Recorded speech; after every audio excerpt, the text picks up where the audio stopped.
গল্পের শুরু হয় 1825 সালে, যখন ব্রিটিশরা অস্ট্রেলিয়ায় শাসন করত আর সেখানকার মানুষের ওপর ভীষণ অত্যাচার চালাত। একই অবস্থা ছিল অস্ট্রেলিয়ার তাসমানিয়া দ্বীপেও, যেখানে ব্রিটিশ অফিসাররা সাধারণ মানুষদের জোর করে কৃতদাস বানিয়ে কাজ করাত। এখানেই আমরা এক মেয়েকে দেখি যার নাম ক্লেয়ার। সে ছিল আয়ারল্যান্ডের মেয়ে, কিন্তু কয়েক বছর আগে সেখান থেকে মাইগ্রেট হয়ে তাসমানিয়ায় এসে বসবাস শুরু করে। ক্লেয়ারের বিয়ে হয়ে গেছে আর তার একটি মেয়েও আছে। ক্লেয়ার ব্রিটিশ কলোনিয়াল ফোর্সের জন্য সার্ভেন্টের কাজ করে, আর তার স্বামীও তার সাথেই কাজ করে। ব্রিটিশ কলোনিয়াল ফোর্সের কমান্ডার ছিল এক নিষ্ঠুর লোক যার নাম হকিন্স। একদিন হকিন্স এক পার্টির আয়োজন করে, যেখানে অনেক ব্রিটিশ সৈনিক আসে। ক্লেয়ার তাদের জন্য খাবার বানায়, আর যখন খাবার পরিবেশন করতে আসে তখন হকিন্স ক্লেয়ারকে গান দেওয়ার জন্য বলে, কারণ ক্লেয়ার খুব ভালো গান গায়। হকিন্সের কথা শুনে ক্লেয়ার গান গাইতে শুরু করে, আর সবাই সেটা দেখে বেশ এনজয় করে। কিন্তু হকিন্সের নজর ছিল খারাপ। অনেক আগে থেকেই সে ক্লেয়ারকে পেতে চাইছিল। গান শেষ হলে সে ক্লেয়ারকে ইশারায় একটা ঘরে ডাকে। ক্লেয়ার ঘরে ঢুকলে হকিন্স তাকে দরজা বন্ধ করতে বলে। তখন ক্লেয়ার ভিতর থেকে দরজা বন্ধ করে দেয়, কারণ হকিন্স ক্লেয়ারের সাথে ইন্টিমেট হতে চায়, কিন্তু ক্লেয়ার স্পষ্ট বলে দেয় সে এটা চায় না। তখন হকিন্স বলে সে যা চায় সে তাই তাকে দেবে। ক্লেয়ার তখন অনুরোধ করে, আমাকে মুক্তি করে দাও, যাতে আমি আমার পরিবারের সঙ্গে দূরে গিয়ে নতুন জীবন শুরু করতে পারি। কিন্তু এই কথা শুনেই হকিন্স প্রচণ্ড রেগে যায় আর ক্লেয়ারকে চড় মারে। তারপর সে ক্লেয়ারের সঙ্গে জোর করে অন্যায় করে। ক্লেয়ার যখন বাড়ি ফেরে তখন তার গলায় আঘাতের দাগ দেখে তার স্বামী জিজ্ঞাসা করে কি হয়েছে। ক্লেয়ার কিছু স্পষ্ট না বললেও তার স্বামী বুঝে যায় যে কিছু একটা খুব খারাপ ঘটেছে। এটা জানার পর সে খুব রেগে যায়, কিন্তু তার স্ত্রী তাকে শান্ত থাকতে বলে, কারণ সে জানত যদি তার স্বামী হকিন্সকে কিছু বলে তবে সে তাদের দুইজনকে মেরে ফেলবে। পরের দিন ক্লেয়ার যখন ব্রিটিশ অফিসারদের খাবার পরিবেশন করছিল, তখন এক অফিসার তাকে খারাপভাবে ছোঁয়ার চেষ্টা করে। এটা দেখে ক্লেয়ারের স্বামী প্রচণ্ড রেগে যায়। হকিন্স তখন ওই অফিসারের সঙ্গে বসেছিল। ক্লেয়ারের স্বামী হকিন্সের কাছে গিয়ে বলে সে যেন তাকে এবং তার স্ত্রীকে মুক্তি করে দেয়, কিন্তু হকিন্স তখন ক্লেয়ারের স্বামীকে অপমান করে আর ক্লেয়ারকে তার প্রপার্টি মনে করে। এই কথা শুনে ক্লেয়ারের স্বামী রাগে ফেটে পড়ে আর হকিন্সের ওপর ঝাঁপিয়ে পড়ে। দুজনের মধ্যে তুমুল মারামারি শুরু হয়। ঠিক তখনই হকিন্সের সিনিয়র অফিসার এসে পড়ে আর হকিন্সকে নিজের অফিসে ডেকে নেয়। হকিন্সের এই ব্যবহারে সে একদমই খুশি ছিল না, তাই শাস্তি হিসেবে সে হকিন্স আর তার দুই অফিসার সঙ্গীকে অন্য এক শহরে বদলি করে দেয়। হকিন্স এটা একদমই চাইছিল না, কিন্তু সে সিনিয়রের কথা মানতে বাধ্য হয়। হকিন্সের খুব রাগ হয়। সে রাগে রাতে তার দুই অফিসার সঙ্গীকে নিয়ে ক্লেয়ারের বাড়িতে যায়। তারা দেখে ক্লেয়ার আর তার স্বামী তাদের মেয়েকে নিয়ে এখান থেকে পালানোর প্রস্তুতি নিচ্ছে। হকিন্স নিজের বদলির বদলা নিতে ক্লেয়ারের স্বামীকে মারধর করতে শুরু করে, তার সামনেই ক্লেয়ারকে অকথ্য গালাগালি করে, তারপর আবার তার সাথে খারাপ কাজ করে। ক্লেয়ারের স্বামী যখন বাধা দিতে আসে তখন হকিন্স তাকে গুলি করে মেরে ফেলে। এরপর হকিন্সের এক সঙ্গী ক্লেয়ারের ওপর একইভাবে খারাপ কাজ করে। ওদিকে ক্লেয়ারের ছোট্ট মেয়ে ভয়তে কান্না করতে থাকে, একটুও থামছিল না। তখন হকিন্সের তৃতীয় সঙ্গী শিশুটিকেও নির্মমভাবে হত্যা করে, অর্থাৎ এদের মধ্যে একটুও দয়া ছিল না। সবশেষে হকিন্স আর তার সঙ্গীরা ক্লেয়ারকে নির্মমভাবে মারধর করে অচেতন করে ফেলে। স্বামী আর সন্তানের লাশের পাশে তাকে একা তীব্র কষ্টে ফেলে রেখে এরা সবাই এই শহর ছেড়ে চলে যায়। পরের দিন ক্লেয়ারের যখন জ্ঞান ফেরে তখন সে নিজের স্বামী আর মেয়ের মৃতদেহ দেখে কান্নায় ভেঙে পড়ে। ব্রিটিশ সৈন্যরা তার পুরো পরিবার শেষ করে দিয়েছে। এই ভয়ঙ্কর ঘটনার পর ক্লেয়ার পুরোপুরি ভেঙে পড়ে একেবারে একা হয়ে যায়। এরপর সে হকিন্স আর তার সঙ্গীদের বিরুদ্ধে অভিযোগ জানাতে রয়্যাল মিলিটারি পুলিশের কাছে যায়। সে তাদের সবকিছু খুলে বলে কিভাবে হকিন্স আর তার দুই সঙ্গী মিলে তার স্বামী আর মেয়েকে হত্যা করেছে।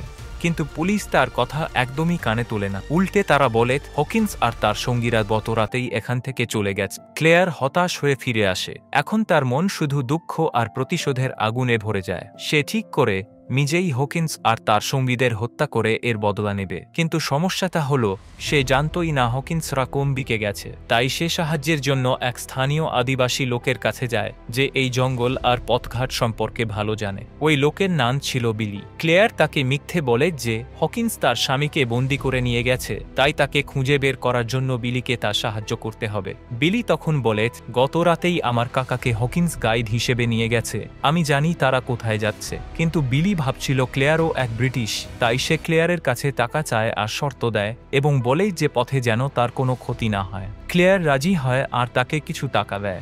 এরপর ক্লেয়ার বিলির সাথে যাত্রা শুরু করে। ক্লেয়ার নিজের ঘোড়ায় চড়ে সামনে এগোতে থাকে আর বিলি আস্তে আস্তে পায়ে হেঁটে চলে। ক্লেয়ারের মনে হয় বিলি ভালো লোক নয়, সে তার সঙ্গে কোনো খারাপ কিছু করতে পারে, তাই সে বিলির সঙ্গে একদমই ভালোভাবে কথা বলে না। ওদিকে আমরা বিলির আঙ্কেলকে দেখি যে গাইড হিসেবে হকিন্স আর তার সঙ্গীদের অন্য শহরের দিকে নিয়ে যাচ্ছে। তাদের সঙ্গে আরও কিছু লোক ছিল যারা মালপত্র বহন করে তাদের পেছনে হাঁটছিল। দলে একটা ছোট ছেলেও আছে যে পথ হারিয়ে ফেলেছে। ওদিকে ক্লেয়ার আর বিলি যখন সামনে এগোচ্ছিল তখন তারা একটা জ্বলন্ত বাড়ি দেখে চমকে ওঠে। আশেপাশে কিছু মৃতদেহ গাছ থেকে ঝুলছিল, যেটি একটা ভয়ঙ্কর দৃশ্য। তারপর তারা আবার পথ চলতে শুরু করে। ঠিক তখনই এক ব্যক্তি বিলিকে দেখেই বন্দুক তাক করে ধরে। আসলে সাদা চামড়ার লোকেরা কালোদের মানুষ বলে গণ্য করত না, তাদের খুব তুচ্ছ চোখে দেখত। বিলি ভয়েতে সেখান থেকে পালিয়ে যায়। ক্লেয়ার রেগে গিয়ে লোকটার দিকে তাকিয়ে বলে, ও আমার গাইড। তারপর সে সেখানে সময় নষ্ট না করে চলে যায়। কিছুক্ষণ পর বিলি আবার ফিরে আসে। ক্লেয়ার তার ওপর রেগে গিয়ে বলে, তুমি আমাকে ফেলে রেখে পালালে কেন? বিলি রাজি চোখে তাকে দেখে বলে, তুমিও কি ওই ইংরেজদের মতো আমায় মেরে ফেলবে? ওরা তো বরাবরই আমাদের ওপর অত্যাচার চালিয়েছে। ক্লেয়ার কিছু না বলে শুধু বলে, চলো এগোতে হবে। পথে তারা যখন খুব ক্ষুধার্ত হয়ে পড়ে তখন বিলি একটা গ্রামের ঘর থেকে খাবার চুরি করতে যায়, কিন্তু ক্লেয়ার তাকে আটকে দেয় আর নিজের ঘোড়া নিয়ে সামনে এগিয়ে যায়। বিলিও খাবার না নিয়েই তার পেছন পেছন হাঁটতে থাকে। জঙ্গলের রাস্তা পার হওয়ার সময় ক্লেয়ারকে নানা বিপদের মুখে পড়তে হয়। কখনো পায়ের ওপর বিষাক্ত পোকা কামড়ে দেয়, আবার কখনো কিছু না খেয়েই দীর্ঘ পথ চলতে হয়। ঠিক তখনই বিলির চোখে পড়ে হকিন্স আর তার সঙ্গীদের পায়ের ছাপ। সে ক্লেয়ারকে জানায় ওরা মোট 7 জন আর এই দিকেই গেছে। এ কথা শুনে তারা দ্রুত সেদিকেই এগোতে শুরু করে। ওদিকে জঙ্গলের ভেতর এক আদিবাসী নারী তার ছোট মেয়ের সঙ্গে একা ছিল। ঠিক তখনই হকিন্স আর তার সঙ্গীরা তাকে ধরে ফেলে। ভীত সন্ত্রস্ত নারী কাঁদতে কাঁদতে অনুরোধ করে, আমার বাচ্চাটা একা হয়ে যাবে, দয়া করে আমায় ছেড়ে দিন। কিন্তু এই ব্রিটিশদের মধ্যে একটুও মানবতা ছিল না। তারা প্রথমে ওই নারীর সাথে খারাপ কাজ করে তারপর তাকে বন্দি করে সঙ্গে নিয়ে যায়। এদিকে ক্লেয়ার আর বিলি এগিয়ে চলতে চলতে এক নদীর ধারে পৌঁছে যায়, কিন্তু নদীর স্রোত ভয়ঙ্কর রকমের তীব্র ছিল, যেটা পার হওয়া প্রায় অসম্ভব। তবে এই পথ ধরলেই হকিন্সদের কাছে দ্রুত পৌঁছানো যাবে। ক্লেয়ার ঝুঁকি নেওয়ার সিদ্ধান্ত নেয় আর নিজের ঘোড়াসহ নদীতে নেমে পড়ে, কিন্তু প্রবল স্রোত আর গভীর জলে ক্লেয়ারকে ভাসিয়ে নিয়ে যেতে থাকে। ক্লেয়ার যখন জলে পড়ে যাচ্ছিল তখনই বিলির সাথে সাথে নদীতে ঝাঁপিয়ে পড়ে কোনো রকমে ক্লেয়ারকে বাঁচিয়ে তীরে নিয়ে আসে। ঘোড়াটাও ভেসে গিয়ে তীরে চলে আসে। রাত হলে বিলি নিজের সম্পর্কে ক্লেয়ারকে জানায়। সে বলে, ব্রিটিশ সৈন্যরা আমার পুরো ট্রাইবের উপর হামলা করেছিল। আমার চোখের সামনেই ওরা আমার পুরো পরিবারকে শেষ করে দিয়েছিল। আমি তখন ছোট ছিলাম, কিছুই করতে পারিনি, শুধু দেখেই গেছি। বিলি এতদিন ধরে ক্লেয়ারকে ব্রিটিশ ভেবেছিল, কিন্তু ক্লেয়ার জানায় যে সে আসলে আয়ারল্যান্ড থেকে এসেছে এবং ব্রিটিশদের অত্যাচারের শিকার হয়েছে। দুজনেই একে অপরের কষ্ট বুঝতে পারে আর এভাবেই তাদের মধ্যে বন্ধুত্ব গড়ে ওঠে। পরদিন সকালে ট্রাইবের লোকেরা সেই মহিলাকে খুঁজতে গিয়ে হকিন্স আর তার সঙ্গীদের কাছে পৌঁছায়। তারা হকিন্সের এক সঙ্গীর উপর আক্রমণ করে আর তাকে গুরুতর জখম করে দেয়। রাগে হকিন্স সেই ট্রাইব মহিলাকে মেরে ফেলে। এরপর ট্রাইবের লোকেরা ভয় পেয়ে পালিয়ে যায় আর হকিন্সও তার লোকজনকে নিয়ে সেখান থেকে দৌড়ে পালায়, কারণ সে আগেই এখানে অনেক রক্তপাত ঘটিয়ে ফেলেছিল। পালানোর সময় তার সেই আহত সঙ্গী জঙ্গলের ভেতর একা পথ হারিয়ে ফেলে। এদিকে ক্লেয়ার আর বিলি যখন সামনে এগোচ্ছিল তখন তারা হকিন্সের সেই আহত সঙ্গীকে দেখতে পায়। ক্লেয়ার সুযোগ বুঝে তার কাছে গিয়ে তাকে মেরে ফেলে। এই লোকটাও ক্লেয়ারের সঙ্গে অন্যায় করেছিল আর তাকে মেরে ক্লেয়ার তার প্রতিশোধ নিয়ে নেয়। বিলি এটা দেখে রেগে যায়। সে রেগে গিয়ে ক্লেয়ারকে জিজ্ঞেস করে, তুমি তো বলেছিলে তুমি তোমার স্বামীকে খুঁজতে এসেছো, তাহলে একে কেন মারলে? তখন ক্লেয়ার তাকে পুরো সত্যিটা জানায়, হকিন্স আর তার 2 সঙ্গী মিলে আমার পুরো পরিবারকে শেষ করে দিয়েছে। আমি শুধুমাত্র প্রতিশোধ নিতে এসেছি। এটা শুনে বিলি রাগে ফুঁসে উঠে তাকে ছেড়ে চলে যেতে চায়। তখন ক্লেয়ার তাকে অনুরোধ করে, আমি একা ওদের সঙ্গে লড়তে পারবো না, প্লিজ আমার সাথে থাকো। প্রথমে বিলি একটু দ্বিধায় পড়ে, কিন্তু ক্লেয়ার তাকে মনে করিয়ে দেয়, ব্রিটিশরা তোমার পরিবার আর তোমার ট্রাইবের মানুষদেরও মেরে ফেলেছে। তুমি যদি তোমার ট্রাইবের প্রতিশোধ নিতে চাও তাহলে তোমাকেও লড়তে হবে। এই কথা শুনে বিলি শেষ পর্যন্ত ক্লেয়ারের পাশে থাকার সিদ্ধান্ত নেয়। অন্যদিকে হকিন্স জানতে পারে যে তার সেই আহত সঙ্গী নিখোঁজ হয়ে গেছে, কিন্তু সে পাত্তা না দিয়ে সামনে এগিয়ে যেতে থাকে। তখন সে বিলির আঙ্কেলকে, যে তাদের গাইড করছিল, দ্রুত তাদের শহরে নিয়ে যেতে বলে। এরপর তারা সামনে এগিয়ে যায়। এদিকে ক্লেয়ার আর বিলি যখন সামনে এগিয়ে যাচ্ছিল তখন তারা সেই ট্রাইব মহিলার মৃতদেহ খুঁজে পায় যাকে হকিন্স মেরে ফেলেছিল। তারা দেখতে পায় মাটিতে হকিন্স আর তার লোকজনের পায়ের ছাপ রয়েছে, তাই তারা সেই দিকেই এগোতে থাকে। অন্যদিকে বিলির আঙ্কেল হকিন্স আর তার সঙ্গীদের এক পাহাড়ের কাছে নিয়ে গিয়ে ছেড়ে দেয় এবং তাদের বলে, আমি তোমাদের দাস নই, তোমরা অনেক নির্দোষ মানুষকে মেরেছ আর সেই মহিলা তাকে মেরে ফেলে তোমাদের খুব ভুল হয়েছে। এটা শুনে রেগে গিয়ে হকিন্সের এক সঙ্গী তাকে গুলি করে। হকিন্স লেগে গিয়ে তার সঙ্গীতে মারধর করে, কারণ ওই লোকটিই ছিল একমাত্র ব্যক্তি যে তাদের জঙ্গল থেকে বের করে আনতে পারত। এখন হকিন্স তার সেই সঙ্গীকে জোর করে গাইড হতে বাধ্য করে, কিন্তু সে ঠিক মতো পথ চেনে না। তবুও তারা এগিয়ে যেতে থাকে। পরের দিন বিলি তার আঙ্কেলের মৃতদেহ খুঁজে পায়। আঙ্কেলের মৃত্যুতে সে ভীষণ ভেঙে পড়ে। সে নিজের হাতে আঙ্কেলের শেষকৃত্য করে এবং তারপর ক্লেয়ারকে বলে, এবার আমিও হকিন্সের বিরুদ্ধে প্রতিশোধ নেব।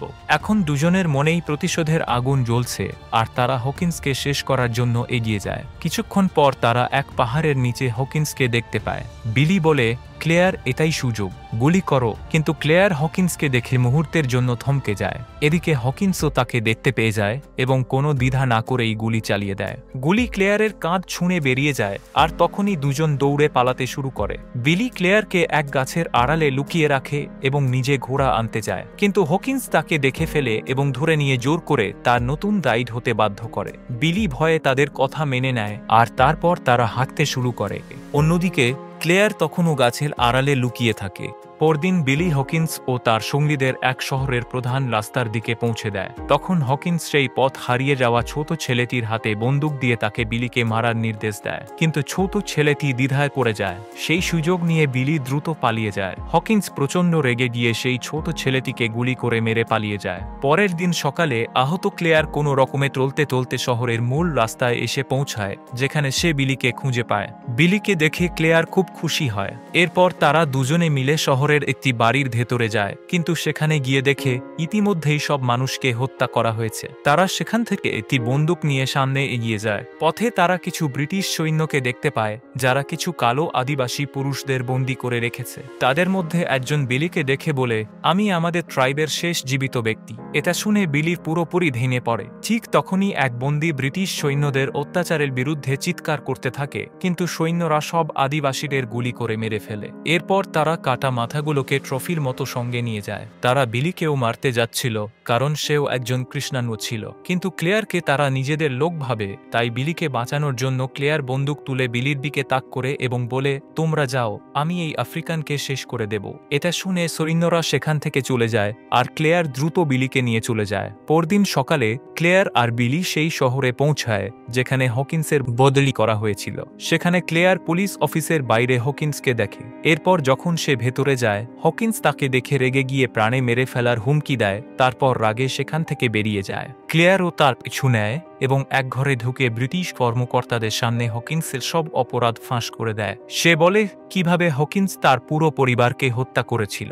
এসব কথা লুকিয়ে বিলিও শুনছিল। হকিন্স লেগে গিয়ে ক্লেয়ারকে সজোরে চড় মেরে বলে, তুমি মিথ্যে বলছো, যদি প্রমাণ থাকে দেখাও। কিন্তু ক্লেয়ারের কাছে কোনো প্রমাণ ছিল না, তাই সে কিছু না বলে কান্নায় ভেঙে পড়ে এবং হতাশ হয়ে বিলির সঙ্গে ঘোড়ায় চড়ে জঙ্গলের দিকে চলে যায়। সেদিন রাতে আগুনের সামনে বসে বিলির মনে ক্লেয়ারের জন্য খারাপ লাগছিল এবং সেই সঙ্গে তার নিজের মৃত আঙ্কেলের কথা মনে পড়ে, যে কারণে সে প্রতিশোধ নেওয়ার সিদ্ধান্ত নেয়। তাই সে আদিবাসী পোশাক পরে হকিন্সকে মারতে বেরিয়ে যায়। ক্লেয়ার যখন এটা জানতে পারে তখন সেও তার পিছু নেয়। ওদিকে হকিন্স আর তার এক সঙ্গী যে বাংলোয় ছিল সেখানে গিয়ে বিলি তার ভল্ল দিয়ে হকিন্সকে হত্যা করে, কিন্তু তখনই হকিন্সের সঙ্গী বন্দুক দিয়ে বিলিকে গুলি করে গুরুতর আহত করে। তবে বিলি শেষ শক্তি দিয়ে তাকেও মেরে ফেলে। এই দুজনই ছিল যারা ক্লেয়ারের সঙ্গে অন্যায় করেছিল। ঠিক তখনই ক্লেয়ার সেখানে পৌঁছে যায়। এরপর তারা দুজন দ্রুত ঘোড়ায় চড়ে পালিয়ে যায়।